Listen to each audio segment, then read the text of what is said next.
जळगाव जिल्ह्याच्या अनेक भागांमध्ये काल संध्याकाळी वादळी वाऱ्यासह पाऊस आणि गारपीट झाली। रब्बी हंगामातील प्रमुख पीक असलेला गहू, हरभरा, मक्यासह केळीचंही मोठं नुकसान झाले। प्रामुख्याने जळगाव, रावेर, भुसावळ, धरणगाव, चाळीसगाव या तालुक्यांमध्ये मोठं नुकसान झाले।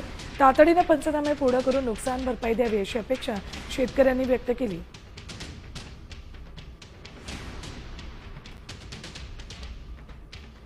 जळगावमध्ये अवकाळी पाऊस आणि गारपिटीने अतोनात नुकसान झालेले केळीच्या बागा अक्षरशः झोपल्यात, तर रब्बी हंगाम पूर्णतः वाया जाण्याची भीती शेतकरी व्यक्त करतात।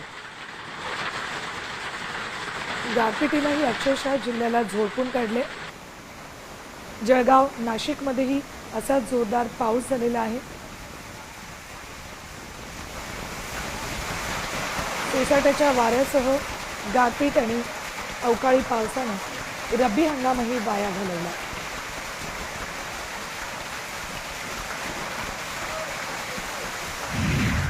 तर जळगाव जिल्ह्यातल्या चोपडा तालुक्यात काल वादळी वाऱ्यासह मुसळधार पाऊस आणि गारपीट झाली। दुपारनंतर अचानक आलेल्या नैसर्गिक आपत्तीमुळे शेतकरी हवालदिल झालाय। सातपुडा पायथ्याशी असलेल्या गावांना याचा मोठा फटका बसलाय। काढणीला आलेला गहू आणि इतर पिकं आडवी झाली आहेत। या अवकाळी पावसामुळे शेतीचं अतोनात नुकसान झालंय।